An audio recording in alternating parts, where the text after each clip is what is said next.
Hello, Joe here from Infiniti of Tacoma. Today I'm going to tell you about this beautiful 2018 Tesla Model 3 long-range rear-wheel drive that we have for sale. This is a local one-owner clean Carfax vehicle and one of my favorite non-Infiniti products. I'm a very big Tesla fan. If you guys haven't seen some of my other Tesla videos, I like the products a lot. But don't forget, we're also an Infiniti retailer, and I've been in Infiniti 17 years, and I own 2 Infinitis myself. So I'm also a very big fan of Infiniti. In case anyone from Infiniti is watching, I don't want to feel like I've sold out. But let's talk more about this 2018 Model 3. One awesome battery electric vehicle. In fact, I think this is probably one of the best battery electric vehicle sedans that you can get in the market. And when it comes to pre-owned Teslas, we actually have a pretty good selection.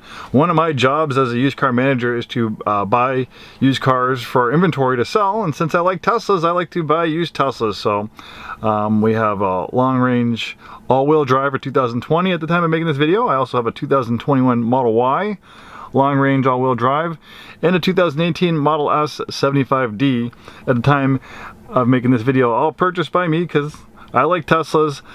This particular one I purchased off Craigslist. Craigslist is a good source to look for used vehicles since it's hard to find, and sometimes people selling higher end cars like this on Craigslist realize it's not that easy. Most people buying cars like this, they want financing. They maybe want to trade in a vehicle. So most people who buy cars like this buy cars from dealerships. So on Craigslist, sometimes I can get some pretty decent buys on some stuff. And I got this beautiful 2018 Tesla. That's how we acquired it. So the long-range Model 3 in 2018 had a range of up to 310 miles. So range with battery electric vehicles is just like range with gas cars. If you have a gas car and you have your pedal to the metal all the time, it's not going to get anywhere near the EPA rated mileage rating. Just like an electric car. So if you're going to drive really aggressively, you're not going to get the same range. And there's a lot of other factors that play into range of a vehicle. Tire pressure, environmental conditions, what's the outside temperature? Is it really cold? Is it really hot? Because Teslas use really complex thermal management systems for their batteries to keep them at a happy temperature. So if it's really hot or really cold outside, the Tesla might be heating up the batteries or cooling them down just to keep them happy, so you get the best range and you get the longest life out of them. So talking about the range of this Tesla, so 248 miles looks like it was about the average range that the previous owner was getting. And obviously, that could factor into, do they driving around in the city? Are they driving around on the highway? Are they driving aggressively?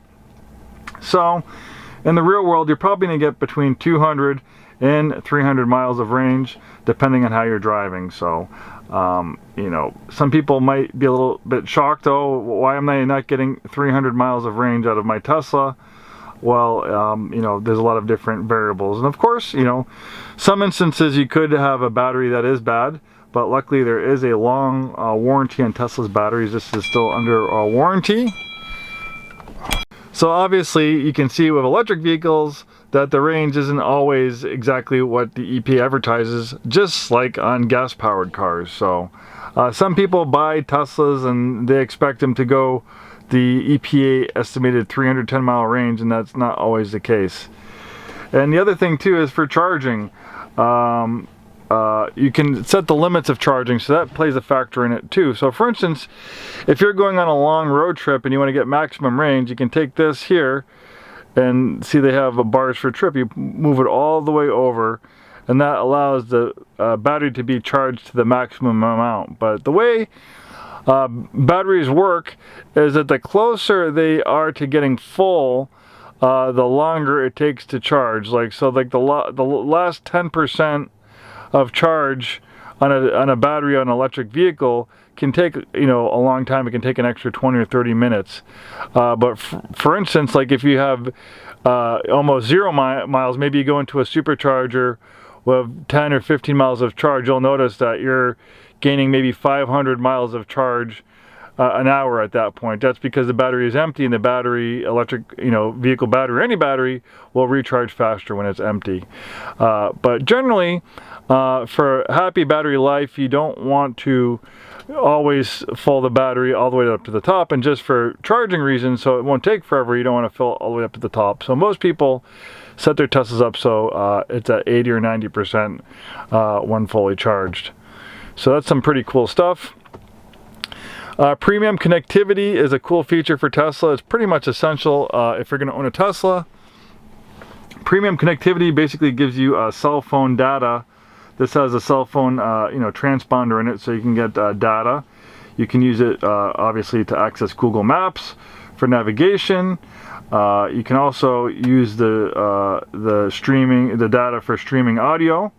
You can hook it up to like Spotify and things like that. And then Tesla even has their own streaming network, which is actually pretty good. They have lots of good stations, and of course you can just listen to the regular radio as well, or you can stream music off your phone.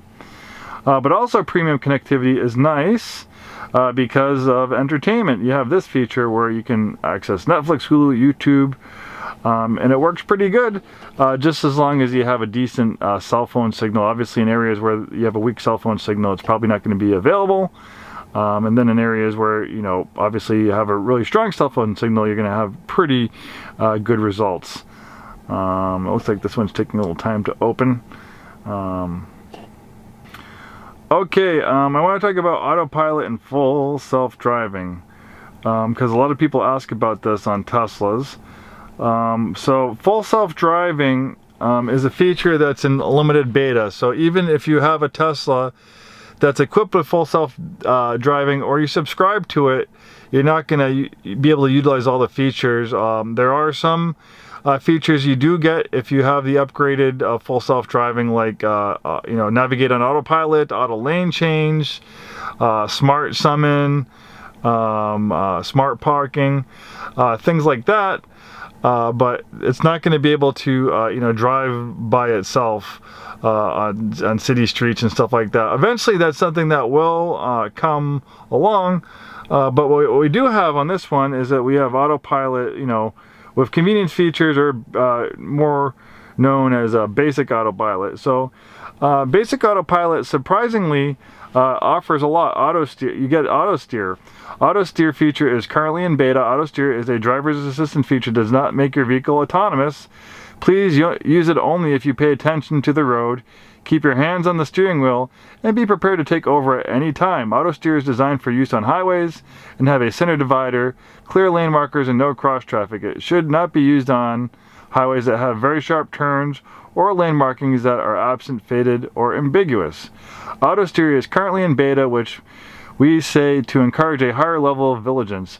If there is a computer or mobile phone, we would not refer to it as beta, but we believe that the standards are considerably higher for vehicle control and want to be clear about the proper use of auto steer. So auto steer is really awesome. There's some videos that I have that maybe I'll pop up right now of me actually kind of hacking a little bit. You can actually get auto steer to work on 2-lane roads, streets. I actually even got it to work a little bit on parking lots. Just as long as the vehicle can see clear lane markings, you can get auto steer to work. But you have to understand, like it said, I don't understand where there's all these investigations. It's pretty, federal investigations of autopilot and auto steer and all this stuff. It's pretty self-explanatory. That is not full self-driving. You have to pay attention, just like you're driving a vehicle. You have to pay attention. These are features that are supposed to, reduce driver fatigue, but not to be able to for you to concentrate on something else. So auto steer obviously is a wonderful feature, but you have to pay attention. Out of all the driver's assistance programs I've used in a lot of vehicles, Tesla's autopilot and auto steer is probably one of the most advanced systems I use. Very impressive. But you have to remember some things when you're using the auto steer. For instance, it's not going to stop for a red light. If you do have the autopilot on and a vehicle is auto steering and has the adaptive cruise control, if there's a red light or a stop sign, it will not stop down. It will not stop automatically. You have to pay attention and stop. If there is a vehicle in front of you that stops, obviously it will stop, but it's not going to stop for red lights or stop lights. And the other thing I'd like to mention is when you're using auto steer, like they say on the highways, but if you do use auto steer on 2-lane roads and places other than the highway, even though they suggest you don't, obviously people do, you have to remember that it's not going to automatically slow down for corners either. So for instance, if you have auto steer on and you're on a 2-lane road and you're going 40 miles an hour and you're coming to a hairpin turn that you have to take at 15 miles an hour, it's not going to slow down. You have to slow the vehicle down. The nice thing is that you have the scroll wheel right here, which you can use to operate the adaptive cruise control, and you can control the speed. So if I have the auto steer on, if I'm coming to a corner, I'll slow the vehicle down with the scroll wheel to 15 miles an hour, and I can even get the vehicle to steal around the corner. But remember, paying attention when you're doing things like this, being ready to intervene, getting ready to take over, because obviously, like it said, these systems aren't necessarily designed to do things like that. So if you do, you know, push these systems to the limit, you do have to pay attention, and yeah, you have to remember that you have to see what Tesla says, and you know, and remember that there's limitations to these programs. So full self-driving is available, but the features are in limited beta, so you're not going to get most of the features. For full self-driving on this particular one, this does not have the full self-driving computer. So if you wanted to get full self-driving for this particular Model 3, you would have to pay, I think it's $1,000 to get the FSD chip installed, and then it's $199 a month for the subscription, or it's a $10,000 lump sum, and they make it really easy. You can buy all these features. You can buy or subscribe through your you know, your app on your smartphone, or you can do it from your desktop computer. So you know, the full self-driving, like I said, you know, it doesn't have it. You'd have to get the chip for it. It is possible to have it on this vehicle, but it's not ready yet. I think full self-driving will be worth it when the auto steer on city streets comes out. That could be a couple months away. You know, it could be a year away, it could be more. It's a big undertaking, and they want to make sure the system's safe before they start letting, you know, the masses use this, because they don't want the bad press of things happening, people getting killed, ugly things like that. So when auto steer on city streets comes out, that will be a big difference. That will make it so basically you put a destination on the navigation system, and then the full self-driving will navigate you there. It'll make left and right hand turns, it'll get on and off the highway, it'll stop for pedestrians, it'll go around bicyclists. If there's a vehicle you know, double parked, it'll make sure there's no oncoming traffic, and it'll go around. That is amazing, but that's in limited beta. You can go on YouTube and watch some of the people that are using the full self-driving limited beta. Dirty Tesla, shout out to, you know, Tesla owners of Silicon Valley. Those are two of my favorite channels to watch. You can watch you know, the full self-driving improve. They're at 9.2, 9.3, 9.4 every week. It seems to be improving. Maybe by the time they get to full self-driving 10, then they'll have the you know, the beta to everyone. Then I think we're getting closer to being worth it. And you know, so at this point, I wouldn't want to pay, you know, a huge premium for a Tesla that has the full self-driving, or I wouldn't want to subscribe to it or pay for it. For me, maybe if you have a bunch of money and you want the latest and greatest in technology, maybe it might be worth it. And then eventually when full self-driving does come out, you know, it'd be quite amazing, and then maybe it might, you know, be worth something. It's pretty amazing software. It'd be quite an amazing undertaking once they get level 5 autonomy, which I think is maybe 2, 3, 4 years away. That's full self-driving where you can take a nap, you can, you know, watch TV, you don't have to pay attention on driving. Right now, even when the beta does come out, they're going to still make you pay attention. It's not going to be like you're going to be able to take a nap. It's going to be paying attention, get ready to intervene, but it's just going to do more stuff. Oof, I'm sorry that's long-winded, but I think there's a lot of misinformation out there about the full self-driving. And another thing I'd like to mention about the full self-driving software for those of you who might be thinking about buying it.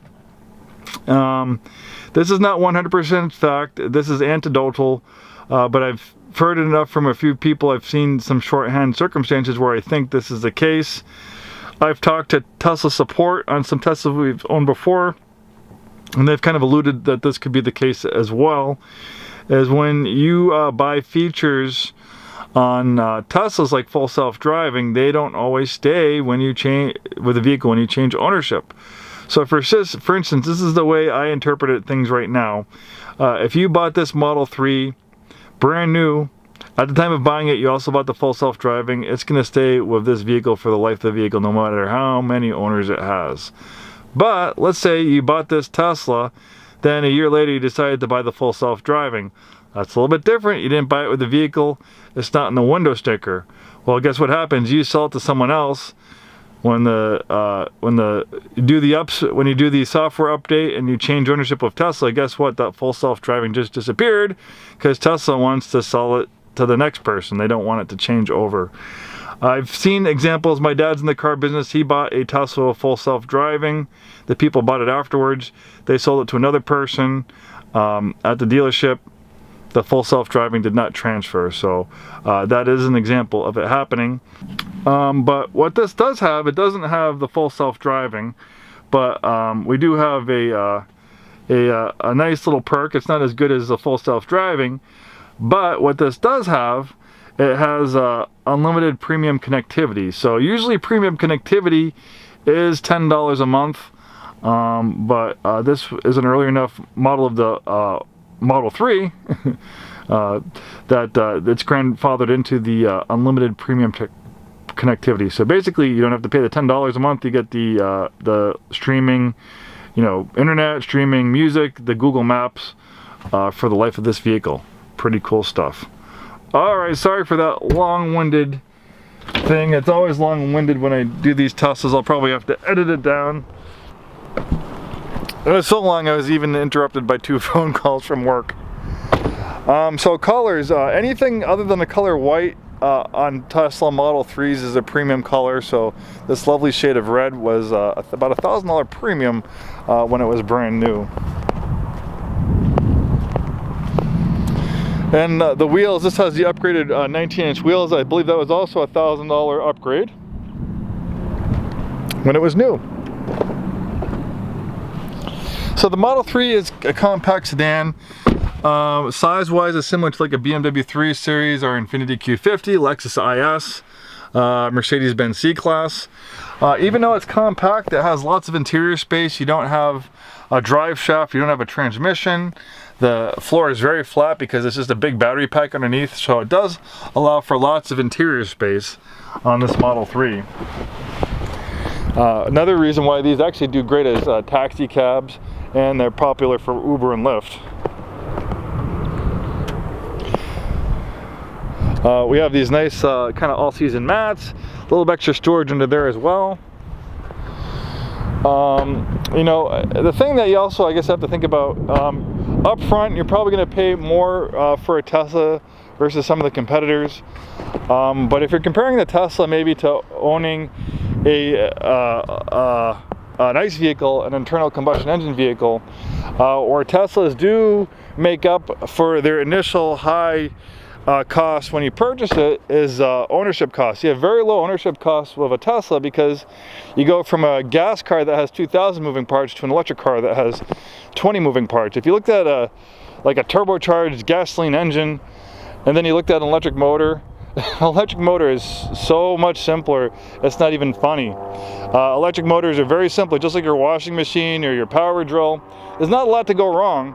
Likewise, there's not as much to go wrong on an electric vehicle like this. You have the batteries and you have the electric motors. You have some coolant and stuff to cool the batteries and things like that.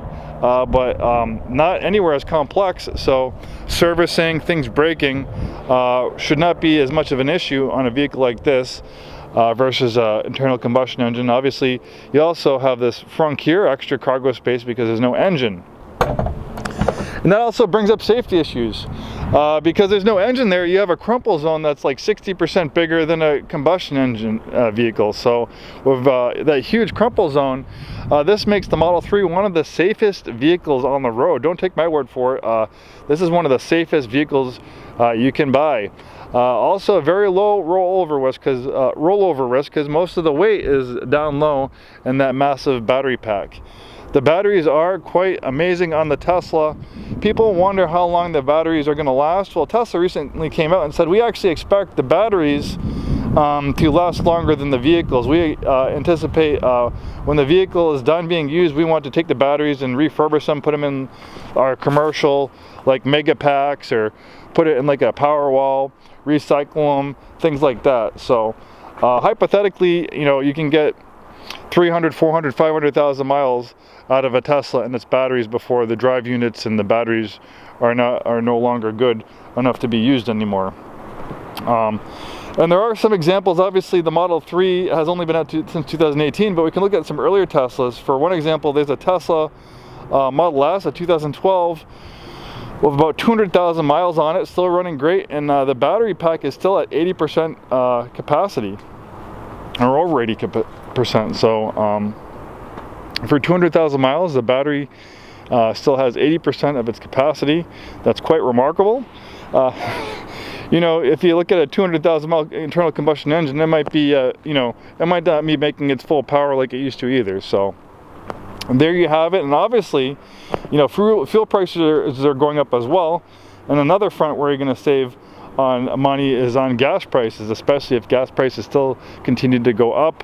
Especially here in the Pacific Northwest, we have very low electricity rates, and you can take advantage of you know, charging your vehicle at night when the rates are the lowest.